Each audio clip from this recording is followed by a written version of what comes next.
ఆప్కి అదాలత్లో ఉద్ధవ్ ఠాక్రే యొక్క శివసేన యొక్క లీడర్ సంజయ్ రౌత్ మీద మొదటి ఆరోపణ. ఈయన సెన్సేషన్ క్రియేట్ చేయడానికి న్యూస్ కారణంగా ఫైట్ చేశారు. సంజయ్ సార్, మీ గురించి అందరికీ బాగా తెలుసు. మీరు క్రైమ్ రిపోర్టర్ గా ఉన్నారు. ఆ సమయంలో మీరు ఎన్నో కేసుల్ని ఎంతో తెలివిగా డీల్ చేశారు. ఇంకా ఆ పని మిమ్మల్ని వదిలిపోలేదనుకుంటాను. మీ యొక్క స్టేట్మెంట్ లో రాతలో ప్రతిరోజు ప్రజల్లో ఒక సెన్సేషన్ క్రియేట్ చేశారు. రాజకీయం పెద్ద క్రైమ్గా మారిపోయింది. ఈ మధ్య చాలా పెద్ద క్రైమ్ అంతా రాజకీయంలో జరుగుతుంది. మీరు ఆల్రెడీ చెప్పినట్టు నేను స్టంట్ చేస్తూనే ఉన్నాను సెన్సేషన్ కోసం. మీరు ఒక ఉదాహరణ చెప్పండి. ఈ స్టంట్ అంటే ఒకటి కాదు, ఎన్నో ఉన్నాయి. చూడండి, చెప్పండి. మొదటి ఉదాహరణ ఏంటంటే ఇప్పుడే మీరు ఒక విషయం చెప్పారు. శివసేన పేరు మీద ఎలక్షన్స్ లో గెలవడానికి 2,000 కోట్ల రూపాయలు ఖర్చు పెట్టారని తెలిసింది. అందులో తప్పే ఉంది. అయితే ఏది నిజమో మీరే నేను చెప్పండి. సరైన విషయం చెప్తాను. నేను ఎప్పుడూ సరైన విషయం చెప్పే అలవాటు నాకు. ఈ మధ్య రాజకీయం అంతా పెద్ద ప్యాకెట్లా తయారైంది. నేను ఓపెన్గా చెప్తున్నాను. ఇప్పుడు అందరికీ ఈ విషయం తెలుసు. డబ్బు పెట్టి ఆడే పెద్ద ఆట రాజకీయంలోనే జరుగుతుంది. ఇంకా డబ్బే లేకుండా మేము అంత పెద్ద పార్టీని తయారు చేసాం, గవర్నమెంట్ని తయారు చేసాం, గవర్నమెంట్ని పడగొట్టాం. అదంతా డబ్బు వల్లే జరుగుతుంది. ఏక్నాథ్ షిండే సీఎం ఉన్నారు కదా, ఆయన ఏమన్నారంటే ఎలక్షన్స్ అంటేనే ఒక స్వతంత్ర ఇప్పుడు ఈ పోరాటం. దేశంలో స్వతంత్రం ఎక్కడుంది? ఆపోజిషన్ పార్టీని ఏమైనా ఉందా ఏంటి చెప్పండి. ఇప్పుడు చివరిగా ఉన్న మన ఎదురుచూపు కూడా చేయి దాటిపోయింది. ఇంకా రూల్స్ అండ్ రెగ్యులేషన్ అయిండొచ్చు, ఎలక్షన్ అయిండొచ్చు, సెంట్రల్ ఏజెన్సీస్ అయిండొచ్చు. నేను మీకు ఒకటే చెప్పాలనుకుంటున్నాను. ఇంతవరకు 2,000 కోట్ల రూపాయలు మహారాష్ట్ర పొలిటికల్లో ఖర్చు అయ్యింది. ఆ తర్వాత చెప్పబడిన ఈ ప్యాకేజీలో శివసేన అనే పేరు, ఇంకా ఎలక్షన్ సింబల్ కూడా ఉంది. మహారాష్ట్రలో ఒక చోట్లో మొత్తం దేశమంతా ఒక ఘోషణ ప్రసిద్ధి చెందింది. అదేంటంటే, మనం ఎలక్షన్కి సిద్ధమయ్యేటప్పుడు రోజూ చెప్తారు, 50 అయితే చెప్పండి, మేము ఓకే. ఇలాగా 50-50 విషయంలో 50-50 కోట్లు ఇచ్చే వాళ్ళు కొనుక్కున్నారు. ఇది మహారాష్ట్రకి తెలుసు, ఇంకా దేశానికి కూడా తెలుసు. దీన్ని ఎవరు కాదనరు. ఇప్పుడు చూడండి, మన 50 ఎమ్మెల్యేలు ఓడిపోయారంటే 50-50గా ఇస్తే అది 1000 కోట్లయింది కదా. ఇందులో తప్పే ఉంది. దాన్ని బేస్ చేసే మనకి ఎలక్షన్లో రిజల్ట్ వచ్చింది. ఈ 50 మంది కోసం మేము చేసిన పబ్లిసిటీ విషయం ఉంది కదా. ఎలక్షన్స్ టైంలో మీరు చెప్పారు కదా 2,000 కోట్ల రూపాయలు ఖర్చు అయ్యింది అని. తర్వాత గవర్నమెంట్ మారిందన్నారు. ఎలక్షన్లో ఏం జరిగిందో ఈ దేశమంతా తెలుసు. ఈ దేశంలో ఉన్న చిన్న పిల్లలకు కూడా తెలుసు. అందువల్ల అంత పెద్ద ఎలక్షన్ జరిగినప్పుడు మేమేం చేస్తాం, ఇదని తెలుసుంటుంది కదా. ఇప్పుడు ఏమంటారు, 2,000 కోట్లు అన్నది సాధారణమైన విషయంగా? చాలా తక్కువ అమౌంట్. ఒరిజినల్ అమౌంట్ ఏంటో అందరి లెక్క చెప్తాను. అదేంటంటే చూడండి, శివసేన పార్టీ 384 కోట్ల ప్రాపర్టీ కలిగి ఉంది కదా. దాని గురించి సంజయ్ రావుత్కి టెన్షన్ ఎక్కువగా ఉంది కదా, ఎందుకంటే అది చేజారిపోతుందని. అదేంటంటే, ఈ దేశ పాలిటిక్స్లో 300 అనేది నంబరా? మీరే చెప్పండి. ఇది ఎంత పాత పార్టీయో తెలుసు కదా. దాదాపు 50 ఏళ్లుగా ఈ పార్టీ ఉంది. ఇన్ని సంవత్సరాలుగా ముంబైలో మన దేశ గవర్నమెంట్లో, సెంట్రల్ గవర్నమెంట్లో పనిచేశాం. సో ఒక పార్టీ యొక్క ఫండ్ ఎక్కడి నుంచి వస్తుంది? 300 కోట్లు 400 కోట్లు పార్టీలో డిపాజిట్ చేశారంటే అది షిండే సార్కి కడుపు నొప్పి తేవాల్సిన అవసరం లేదు కదా. నాకెందుకో ఇది తక్కువ అనిపిస్తుంది. అయితే వాళ్ళు ఏమనుకుంటున్నారంటే, మాతోశ్రీలో కూడా ఏవో సమస్యలు ఉన్నాయని, ఇంకా అదేంటంటే బాలాసాహెబ్ అక్కడున్న 2 ఫ్లోర్స్ ని 2 సోదరులకు ఇచ్చారని, ఇంకా 3వది శివసేనకి ఇచ్చారని. ఇలా చూడండి, ఎలక్షన్ వచ్చిన కారణం వల్ల వీళ్ళందరూ శివసేన ఇంకా మా గురించి ఇంకా చాలా మంది అలా మాట్లాడతారు. వాళ్ళు ఏం చెప్పినా చెప్పిందంతా 2-3 నెలల అబద్ధం అయిపోతుంది. ఈ గోల్మాల్ అంతా ఉంది చూడండి, కొద్ది రోజులు మాత్రమే. అది ఒరిజినల్ శివసేన పబ్లిక్ కోసం, జనాల కోసం ఉంటుంది. మీరు కావాలంటే తర్వాత ఏం జరుగుతుందో చూడండి. కానీ 40 మంది ఎమ్మెల్యేలు ఉన్నారు, ఇంకా 12 సార్, మంది 40 ఎంపీలు కూడా ఎమ్మెల్యేలు ఉన్నారు. లేకపోతే పార్టీ జరగదా? 40 ఎమ్మెల్యేలని ఎవరు గెలిపించారు? ఎవరు ఎమ్మెల్యే చేసింది? పార్టీయే కదా. ఠాక్రే సార్కి చేశారు. బాలాసాహెబ్ ఠాక్రేకి పేరుకొక పవర్ ఉండింది. అందరూ కష్టపడ్డాం, జనాలు వాళ్ళకి ఓటు వేశారు. అయితే ఇప్పుడు ఎలక్షన్ అనేది 40 మంది మళ్ళీ ఎలక్షన్లో పోటీ చేశారు. ఆ తర్వాత గెలిచొస్తారు. ఆ తర్వాత తెలుస్తుంది ఒరిజినల్ శివసేన ఎక్కడున్నారని. సంజయ్ సార్, అంటే ఎలక్షన్స్ టైంలో మీరు ఏం చెప్పారంటే, శివసేన ఎలా నడుచుకుంటుందో అదే లోక్ తాంత్రిక్ పార్టీ, దాంతో పాటు ఉద్ధవ్ ఠాక్రేకి ఎంతో దేశంలో ఇష్టమైన రాజకీయం బతుకుందా ఏంటి? మీరు శివసేన గురించి మాట్లాడుతున్నారు. ఇప్పుడు ఈ పార్టీల్లో ఎవరిని ప్రెసిడెంట్గా చేశారు? ప్రెసిడెంట్ చెయ్యాలి, వాళ్ళకి కావాల్సిన పని ఇవ్వాలి, శివసేన ఏ డైరెక్షన్లో వెళ్ళాలో మేమే డిసైడ్ చేస్తున్నాం. ఎలక్షన్ వచ్చేటప్పుడు రూల్స్ అండ్ రెగ్యులేషన్స్ చెప్పారు కదా, మేము దాన్ని ఫాలో చేస్తున్నాం. కానీ ఇప్పుడు శేషన్ సార్ లేరు. శేషన్ గారు ఉన్నప్పుడు అప్పుడు ఇదంతా జరుగుతుంది, మేము చూస్తూ ఉంటాం. కానీ ఇప్పుడు జరిగే ఎలక్షన్స్ అది మనల్ని మనమే తెలుసుకునే సమయం. అది ఇవాల్టి ఎలక్షన్స్. ఈ విషయంలో మీకేమనిపించింది? శివసేన సరైన దారిలో నడుచుకుంటే శివసేన పేరు, శివసేన ఎలక్షన్ చిహ్నం అవన్నీ ఎందుకని షిండే పార్టీకి మీరు అప్పచెప్పారు? బీజేపీ నాయకులందరూ ఢిల్లీలో సెటిల్ అయిపోయారు. ఠాక్రే సార్ పాయింట్ ఆఫ్ వ్యూలో శివసేన ఎప్పుడూ ఠాక్రే సార్తోనే కలిసి ఉంటుంది కదా. ఇది ఆప్కి అదాలత్, ఇది రజత్ శర్మ యొక్క ప్రోగ్రాం. ఇప్పుడు చూశారంటే ఇక్కడ పనిచేసిన ఎలక్ట్రీషియన్, లైట్ మ్యాను లేక కార్పెంటర్స్ వచ్చి ఇదంతా మేమే చేశాం, అందువల్ల ఆప్కి అదాలత్ మాదే అని చెప్తే అదెలా సాధ్యమవుతుంది? ఇది రజత్ సార్ బ్రాండ్. అందువల్ల మీతో ఉండి మీతో ట్రావెల్ చేస్తేనే బాగుంటుంది. తర్వాత మీరు ఇంకో విషయం చెప్పారు, పేరు పోయింది, ఎలక్షన్స్ పోయాయని, ఠాక్రే బ్రాండ్ ఒంటరిగా ఉండిపోయిందని. ఎందుకు జరగదు? ఠాకర్ బ్రాండే అలా పనిచేసింది. షిండే కూడా ఠాకర్ బ్రాండ్ ప్రోడక్టే. అదొచ్చి అదేంటంటే- ఠాక్రే లేకపోతే ఆయన రాలేనందువల్ల ఠాక్రే పేరుని తీసుకుంటున్నారు. వీళ్ళు ఏం చేశారంటే శివసేన చాలా సహాయం చేసుండాలి. అందరూ నాతో చెప్పారు సుప్రీంకోర్టుకి తిరిగి వెళ్తున్నాను, అదేంటంటే ఠాక్రే అయిన పేరు తిరిగి ఇచ్చారని. అదే విషయం. ఎందుకంటే ఠాక్రే లేకపోతే ఏదీ జరగదు. అంటే మీ ఇద్దరిని కాంప్రమైజ్ చేయొచ్చు కదా. ఠాక్రేకి పేరు ఉంటుంది, పార్టీ కూడా ఎలాంటి బాగుంటుంది. అవసరం లేదు. అన్ని తలుపుల్ని మూసేశాం. మేము మిమ్మల్ని ఎవరిని తనగొట్టలేదు, మీరే పారిపోయారు. అదేంటంటే భయపడి పారిపోయారు. మీరు ఈడీకి సిబిఐకి భయపడి పారిపోయారు. మీరు ఒక విషయం ఆలోచించలేదు. ఏ పార్టీ అయితే మనకు ప్రాణం ఇచ్చిందో, ఏ పార్టీ అయితే మనకు గుర్తింపు ఇచ్చిందో, పేరు ఇచ్చిందో, ఆ పార్టీని కత్తితో వెన్ను మీద పొడిచి మీరు పారిపోయారు. అలాంటి వాళ్లతో మీరు ఎందుకు సంబంధం పెట్టుకోవాలి? శివసేన ఎవరికీ బానిసగా ఉండదు, మిగతా వాళ్ళందరినీ బానిస చేస్తుంది. ఇప్పుడు వెళ్ళారు, రేపు తిరిగి వచ్చేస్తారు. ఇది మహారాష్ట్ర, మన దేశం. జనాలంతా చూస్తూనే ఉన్నారు. ఇందాక ఎంతో ఉత్తేజకరమైన ఒక కేసుని ఎడిటోరియల్లో చదివాను. అదేంటంటే మహారాష్ట్ర గవర్నమెంట్ దాన్ని నడపడానికి, కాపాడడానికి ఏదో మాయాజాలం చేశారని అనుకుంటున్నా. నిమ్మకాయలు, ఎండు మిరపకాయలు, నల్లబొమ్మలు, ఇంకా మీరు ఒకటి చేయండి, పబ్లిక్ వెళ్ళి సర్వే తీసి చూడండి. అప్పుడు తెలుస్తుంది మహారాష్ట్రలో ఏం జరుగుతుంది, జనం ఏమనుకుంటున్నారని.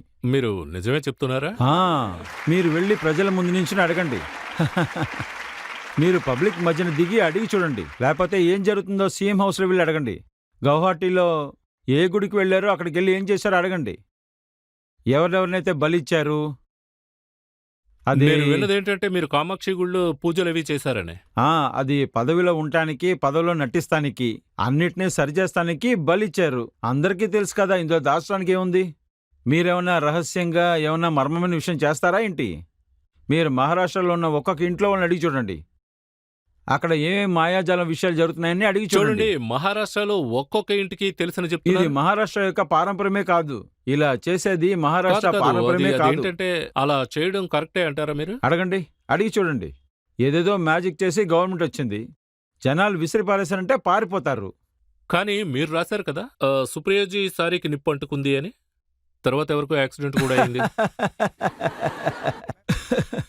మహారాష్ట్రలో ఇలాంటి గాలి వార్తలు విని చాలా రోజులైంది. ఇక గవర్నమెంట్ చేయి దాటి చాలా విషయాలు జరుగుతూ ఉంటాయి. జనాలు చెప్తున్నారు, వాళ్ళు చెప్తున్నారు మాయాజాలం చేశానని చెప్తున్నారు. చాలా అవమానంగా ఉంది సరే, విషయం. నేను విషయం చెప్తాను. ఇందులో ఏం రాసిందంటే సుప్రియజీ సారీకి నిప్పు అంటుకుందని. అజిత్ పవార్ లిఫ్ట్ లో ఇరుక్కున్నారు, తర్వాత కష్టపడి బయటకు వచ్చారు. బాలాసాహెబ్ అక్కడే పడిపోయారు, షోల్డర్ కి దెబ్బ తగిలింది. ధనంజయ్ ముండేకి యాక్సిడెంట్ అయింది. అప్పుడు సంజయ్ రావు జైలుకు వెళ్లారని. దీనంతటికి మాయాజాలమే కారణం. వినాయక్ మేట్ డెత్ అయిపోయింది, దాన్ని కూడా చేర్చుకోండి. ఇలా అంతా పబ్లిక్ చెప్తుంది, జనాలు చెప్తున్నారు. ఆ ఒక లైన్ని చదవటం మీరు మర్చిపోయారు. ఇవన్నీ చెప్పింది మహారాష్ట్ర ప్రజలు. అంటే ప్రజలు అన్నారని ఇందులో రాసుంది. ఏం రాసుందంటే పెద్ద పెద్ద పదవుల్లో ఉన్న మంత్రులు అందరూ హాస్పిటల్ బెడ్ మీద పడుకుని ఉంటారు. చూడండి, ఇది గవర్నమెంట్ యొక్క కొంతమంది ఆశపడుతున్నారు. అదేంటంటే మన దేశ ప్రజలున్నారు కదా, వాళ్ళు న్యాయాన్ని కట్టుబడేవాళ్ళు, నిజం మాట్లాడేవాళ్ళు. ఒకటి వాళ్ళని జైల్లో పడేయండి, లేకపోతే కథ ముగించేయండి. దేనికి భయపడరు. కానీ అది దాటి మేము ప్రాణాలతో ఉన్నాం. ఇవాళ ఈ అదాలత్ దాకా వచ్చాం. నాకేమనిపిస్తుందంటే ఇంకా కొద్ది రోజుల తర్వాత ఈ దేశానికి విడుదల దొరుకుతుంది, స్వతంత్రం దొరుకుతుంది. అంటే కొద్ది రోజుల్లోనే బ్లాక్ మ్యాజిక్ పని అయిపోయిందంటారా? మ్యాజికే కదా. బాలాసాహెబ్ ఠాక్రేకి ఒక మ్యాజిక్ ఉంది. అది మ్యాజిక్ అంతా మ్యాజిక్. ఈ మధ్యనే మీరు ఒక ఆర్టికల్ కూడా రాశారు. అందులో ఉద్ధవ్ ఠాక్రే ఆరోగ్యం బాలేదని రాశారు. ఈ ఎవరో ఆయనకి చేతబడి చేశారు ఏం అని. జరుగుతూ ఉంది? 6-7 నెలలుగా, ఒక నెలగా టోటల్ మహారాష్ట్రనే టైర్డ్ అయిపోయింది. ఉత్తమ్ ఠాక్రే ఇలాంటి ఒక మనిషి ఒంట్లో బాలేకుండా అయిపోయారు. స్పృహ కోల్పోయారు. స్పృహ కోల్పోయిన తర్వాత గవర్నమెంట్ని డిస్మిస్ చేసే నిర్ణయం తీసుకున్నారు. మన నాయకుడు బెడ్లో ఉన్నాడు. మన నాయకుడు హాస్పిటల్లో సీరియస్గా ఉన్నాడు, బెడ్లో ఉన్నాడు. ఇంకా తన కొంతమంది ఫ్రెండ్స్ దాన్ని అడ్వాంటేజ్గా తీసుకుని గవర్నమెంట్ని డిస్మిస్ చేయడానికి ప్రయత్నించారు. దానికి అర్థం ఏంటి? ఇదే ప్రజారాజ్యమా? అలాగే ప్రవర్తిస్తారా? అయితే మీరు కోర్టుకు వెళ్లేదా దాని గురించి పోరాడడానికి? పోరాడుతూనే ఉంటాను. నా యొక్క జన్మ ముగించేంత అయితే వరకు ఇందులో పోరాడతా. ఒక విషయం ఏంటంటే మీరు కోర్టులో పోరాడారు. తర్వాత మీరు రాశారు చట్టం, న్యాయం కొంతమంది పాకెట్స్ లో ఉన్నాయని. అవును, ఖచ్చితంగా ఒప్పుకుంటాను. నేను రాసింది నిజమే. ఆ విషయం నేను ఒంటరిగా చెప్పలేదు. ఒకవేళ దాన్ని నేను ఒంటరిగా చెప్పుంటే అప్పుడు నేను ఒప్పుకునేవాణ్ణి. అవును, సరేనే. ఇవాళ దేశంలో ఉన్న పెద్ద పెద్ద మనుషులందరూ చట్టప్రకారమైన ప్రక్రియ దీని గురించి అందరూ చెప్పారు. ఈ దేశంలో ఇప్పుడు న్యాయం లేదని. అందుకే నేను అలా చెప్పాను. అత్యున్నత న్యాయస్థానం అదేంటంటే సుప్రీంకోర్టు, దాన్నే మేము పూర్తిగా నమ్ముతూ ఉన్నాము. ఖచ్చితంగా మాకు న్యాయం దొరుకుతుందని నమ్ముతున్నాం. ఇంకా మీరు కొన్ని విషయాలు రాశారు. అవి ఏంటంటే పదవిలో ఉన్నవాళ్లు బంగ్లాలో ఉన్న ఖజానా లాంటి వారు. అలా నేను చెప్పలేదు. మహారాష్ట్రలో అన్నబోస అని ఆయన రాసిన కవితది. ఇది ఆయన వల్ల రాసిన ఒక కొత్త కవిత.